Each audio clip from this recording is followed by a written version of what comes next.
اللہ سبحانہ و تعالی اگر تمہیں عطا کرنے میں دیر کر دیں تو تمہاری سوچ دعاؤں کی قبولیت کو ناممکن سمجھ بیٹھتی ہے۔ جس خدا نے تمہیں بنایا، تم سے جڑے رشتوں میں تمہارے لیے محبت ڈالی اور سب سے بڑی بات تمہیں اپنی امت میں پیدا کیا، تو پھر اس کی رضا کے لیے تم اپنی ایک من پسند شے کیوں نہیں چھوڑ سکتے؟ تمہیں اگر کوئی ایک دفعہ تکلیف دے تو تم اسے ہمیشہ کے لیے دل سے نکال دیتے ہو، اور وہ تو اتنا عظیم اور غفور رحیم ہے کہ تم نے آسمان کی اونچائی جتنے بھی گناہ کیے ہوں تو وہ تب بھی معاف کر دیتا ہے۔ تم سے اگر کچھ دور ہو جائے تو وہ اسے دگنا کر کے اور بہتر بنا کے واپس کرتا ہے، تو پھر تم اس کی مصلحت پر شک کیوں کرتے ہو؟ کیا ہوا جو اگر تمہیں کوئی سمجھتا نہیں تو؟ کوئی تمہارے دل کو سمجھے یا نہ سمجھے، اللہ تعالیٰ تو سمجھتے ہیں نا۔ دل کے بند تالے میں اللہ تعالیٰ کے نام کی چابی لگا کر اسے اللہ تعالیٰ کے سامنے ہی کھول دیا کرو۔ رات کی تنہائی میں، خاموشی کے شور میں جب ہم اپنے آپ سے باتیں کر رہے ہوتے ہیں تب ہم اپنی خود کی بھی نہیں سن رہے ہوتے جتنے دھیان سے اللہ تعالیٰ سن رہے ہوتے ہیں۔ یہ الفاظ ہمیشہ مجھے سکون دیتے ہیں کہ اللہ تعالیٰ اپنے بندے سے 70 ماؤں سے زیادہ پیار کرتے ہیں، وہ سب جانتے ہیں۔ بس ہمیں اس کے پیار کو ڈھونڈنا ہے، اللہ تعالیٰ کے سامنے سرخرو ہونا ہے، نماز میں دعاؤں سے اسے راضی کرنا ہے، صبر سے قبولیت کا انتظار کرنا ہے، اور پھر آزمائش ختم۔ کبھی کبھی اللہ تعالیٰ ایسے خواہشات میں ہمارا دل لگا دیتا ہے جنہیں ملنا ہمارے نصیب میں نہیں لکھا ہوتا۔ کیوں؟ جب نصیب میں نہیں ہوتا تو دل کیوں ایسے خواہش میں لگاتا ہے؟ کیوں اس چیز کو ہم سے اتنے فاصلے پر رکھ دیتا ہے کہ جتنا اسے پانے کی دعائیں کرتے ہیں وہ اتنی ہی دور لگتی محسوس ہوتی ہیں؟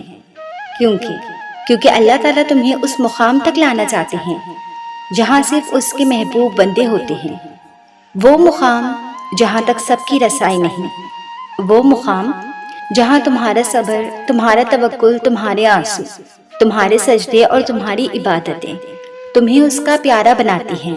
اور ہر کوئی تو اس کا پیارا نہیں ہوتا نا، اور تب اپنے لیے مانگتے مانگتے تم اس رستے کو چل پڑتے ہو جس کے آخر پہ وہ تمہارا منتظر ہے۔ اللہ وہاں ہے جہاں توکل ہے، اللہ وہاں ہے جہاں صبر ہے، اللہ وہاں ہے جہاں توبہ ہے، اللہ وہاں ہے جہاں بھروسہ ہے، اللہ وہاں ہے جہاں امید ہے، اللہ وہاں ہے جہاں دعا ہے، اللہ وہاں ہے جہاں سجدہ ہے، اللہ نور ہے، اللہ نور ہے، اور اللہ ہر اس جگہ ہے جہاں اس کو یاد کرنے والا ہے۔ اور ایسے لوگوں کو پھر اللہ بھی وہاں سے عطا کرتا ہے جہاں ان کی پہلی حس بھی پہنچ نہیں سکتی۔ یقین سے ہی دروازے کھلتے ہیں، اور جو لوگ تھک کر رک جاتے ہیں اور مایوس ہو کر بیٹھ جاتے ہیں تو اللہ بھی پھر انہیں اٹھنے کی ہمت نہیں دیتا، وہ انہیں گرا دیتا ہے، ان کی چاہت میں ہی انہیں تھکا دیتا ہے، اور پھر کہتا ہے اللہ کو چھوڑ دو گے تو کوئی چیز ہاتھ نہیں آئے گی، جہاں اتنا صبر کیا ہے وہاں تھوڑا صبر اور سہی، پھر دیکھو جو اب تک تمہارے نصیب کا حصہ نہیں تھا وہ بھی تم تک پہنچا دیا جائے گا۔ غم نہ کرو، اللہ تمہارے ساتھ ہے۔ ایک ہار پہ ہی ہر اس فتح کو بھول گئے ہو جس سے اللہ نے تمہیں ہمکنار کیا ہے، اس کی رحمتوں کو یاد کرو اور ذہن نشین کر لو کہ تمہارا رب ہر شے پہ کامل ہے۔ اب تک جو زندہ ہو تو کسی مقصد کے لیے زندہ ہو، اب تک جو سانسیں بحال ہیں تو اب بھی موقع ہے اللہ تک پلٹ جانے کا۔ اللہ کی کوئی بھی بنائی ہوئی چیز بھی مقصد کبھی نہیں ہوتی۔ یاد رکھو ہم بد نصیب نہیں ہوتے، بس ہم سب کا نصیب مختلف ہے، ہمارے راستے الگ ہیں لیکن منزل ایک ہی ہے۔ جس کو تم پکارتے ہو اسی کو میں پکارتی ہوں۔ پکارنے کا انداز مختلف ہو سکتا ہے لیکن جس کو پکارا ہے وہ ایک ہی ہے، میرا پیارا اللہ۔ جو نہیں تھا بہتر وہ نہیں ملا، اب خود کو یہ سمجھایا ہے۔ بہت دیر کے بعد میں نے خدا کے حکم پہ سر جھکایا ہے، وہی سلجھائے گا مقدر کا دھاگا، جس نے اسے الجھایا ہے۔ خدا نے اٹھانا تھا مجھے، تبھی اس نے مجھے تمہارے ذریعے گرایا ہے۔ پردہ رکھنا سیکھو، پردہ رکھنا سیکھو، بالکل ویسے ہی جیسے اللہ تمہارا پردہ رکھے ہوئے ہے، کیونکہ ہم سب ایسے راز چھپائے ہوئے ہیں کہ جنہیں اللہ بے پردہ کر دے تو ہم ایک دوسرے کو دفن تک نہ کریں۔ کچھ لوگ بہترین کی تلاش میں بہتر کو کھو دیتے ہیں۔ بہترین کی تلاش غلط نہیں، مگر کسی کو رد کر دینا یہ سوچ کر یا کہہ کر کہ ہمیں اس سے بہترین مل جائے گا انتہائی غلط ہے۔ یاد رکھنا، اگر آج آپ نے کسی کو ٹھکرایا ہے، کل کو کوئی آپ کو بھی ٹھکرائے گا۔ بہت کچھ بچھڑ گیا اور بہت کچھ مل بھی گیا۔ ان کے بغیر بھی رہ کر دیکھا جن کے بغیر سانس لینا بھی محال لگتا تھا، اور ان کے بغیر بھی زندہ رہی جن کی موجودگی سے زندگی محسوس ہوتی ہے۔ کبھی تھکنے لگیں، ٹوٹنے لگیں، مزید چلنا مشکل ہو جائے، نڈال ہو جائیں تو کیا کریں؟ اوپر دیکھیں، مسکرائیں اور کہیں اس سے تیری محبت مل جائے گی نا۔ تو چل رہا ہوں، گر رہا ہوں، مگر چل رہا ہوں۔ اگر تیری رضا میری ٹوٹ جانے میں ہے تو ٹوٹنا اعزاز۔ بس اتنا کہنے کی دیر ہوگی، آپ کا دل سنبھل جائے گا۔ وہی بڑا سا پہاڑ اب محض ایک چھوٹی سی پتھریلی رکاوٹ دکھنے لگے گا جس کو توکل کے قدم اکھاڑتے چلے جائیں گے۔ جن دعاؤں میں الفاظ تک شامل نہیں ہوتے وہ دعائیں عرش معلا پر بڑا مقام رکھتی ہیں۔ انسان کا تو کوئی نہ کوئی نعم البدل مل ہی جاتا ہے، مگر خالی کر دیتی ہے وجود کو یہ جو خدا کی جدائی ہے۔ جو تمہارا ہے وہ ممکن ہی نہیں کہ کسی اور کو مل جائے۔ کیوں ہو اتنا پریشان؟ مقدر سے پھر کیسی لڑائی ہے؟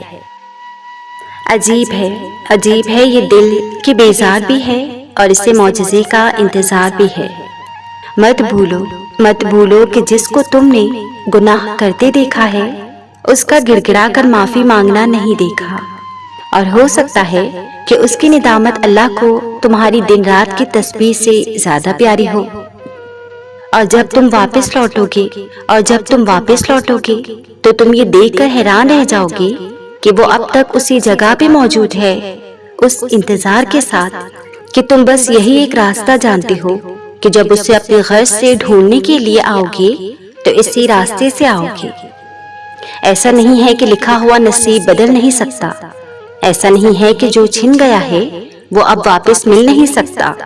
جو چیز اللہ نے تمہارے لیے لکھ دی ہے، اگر 7 زمینوں اور 7 آسمانوں میں رہنے والی ہر شے ایڑی چوٹی کا زور بھی لگا لے تب بھی وہ تمہاری اور اس کی راہ میں رکاوٹ نہیں بن سکتی۔ وقت لگتا ہے مگر یہ بھی سچ ہے کہ وقت گزر جاتا ہے۔ کوئی ساتھ چلے نہ چلے، کوئی اپنا بنے یا نہ بنے، اللہ ہی تمہارا سب سے بڑا کارساز ہے، اور یہ دنیا تو نہ تم سے کچھ لے سکتی ہے اور نہ تمہیں کچھ دے سکتی ہے۔ تو تم یقین تو رکھو، پھر دیکھنا کہ وہ کیسے اس یقین کے ڈور کو اپنی کن سے کبھی ٹوٹنے نہیں دے گا۔ انسان کے اندر 2 کمزوریاں بہت عام ہیں، بلانے کے قابل باتوں کو یاد رکھنا اور یاد رکھنے کے قابل باتوں کو بلا دینا۔ وہ ناممکن کو ممکن بنانے اور رکاوٹ کو ہی وسیلہ بنانے پر قادر ہے۔ جب میرے پاس کوئی نہیں تھا تب میں نے اپنے رب کے آگے سر جھکا کر دیکھا ہے، اس نے مجھے اپنی محبت سے ملوا دیا۔ میرے پاس الفاظ نہیں تھے جو میری تکلیف کو بیان کر پائیں، تو میں سجدے میں رو کر اس کو پکارنے لگی، اور جب میں نے سجدے سے سر اٹھایا تو میرا دل پرسکون تھا۔ میں نے اپنا وجود بہت ہلکا پایا، اور مجھے اس دن یقین ہو گیا کہ میرا رب مجھ سے بہت محبت کرتا ہے۔ الفاظ کی ضرورت تو انسانوں کو سمجھانے کے لیے ہوتی ہے، مگر وہ رب تو سب جانتا ہے، وہ رب تو کچھ نہیں بھولتا۔ اگر کوئی کہتا ہے کہ تم ناشکرے ہو، بے صبرے ہو تو کہنے دو، کسی کے کہنے سے کیا ہوتا ہے؟ تمہارا صبر یا شکر کسی انسان کے لیے تھوڑی ہے۔ تم جس کے لیے صبر شکر کر رہے ہو وہ تمہاری نیت سے واقف ہے۔ لوگوں کو اپنے اعمال کی صفائیاں نہ دو، لوگ کبھی راضی نہیں ہوں گے۔ لوگوں کے رب کی پرواہ کرو، کیونکہ آخر میں تم نے اصل جواب دہی کے لیے اسی کے سامنے پیش ہونا ہے۔ صبر کبھی کبھی بہت مشکل ہو جاتا ہے، انسان واقعی بہادر بنتے بنتے بھی تھک جاتا ہے۔ کچھ آزمائشیں واقعی کمر توڑ کے رکھ دیتی ہیں، مگر تمہارا رب ہر مشکل سے بڑا ہے۔ تم بس اس ایک بات سے ہمت رکھو کہ شاید تم تو بھول جاؤ، مگر وہ رب تمہارے صبر کے وہ لمحات، وہ روتی ہوئی آنکھیں، وہ کپ کپاتے ہوئے ہونٹ، وہ سجدوں میں جھکنے والا سر، اور وہ صرف اسی کو راضی کرنے کی تڑپ میں رہنے والا دل کچھ بھی نہیں بھولے گا۔ تمہیں ہر عمل کا اجر وہ اتنا دے گا کہ تم شکر کے سجدے کرتے رہ جاؤ گی انشاءاللہ۔ اب مصلحتوں کا سوچ کر دکھ ہوتا ہے بہت کہ ہم کو تو اللہ مل سکتا تھا جس کرب سے تمہارا نام پکارا تھا، اگر اس کرب سے اللہ کو پانے کی دعا کرتے۔ معجزے ہوتے ہیں، دعائیں سن لی جاتی ہیں، زخم بھر دیے جاتے ہیں، دل جوڑ دیے جاتے ہیں، کن فرما دیا جاتا ہے۔ صرف ایمان، توکل اور صبر کی بات ہے۔ میری بے بسی کا عالم، تیری کن کا منتظر، میرے مہربان دکھا دے فیکن کا نظارہ۔ تہجد تو نام ہے اس سکون کا جس میں میری اللہ سے گفتگو طویل ہوتی ہے۔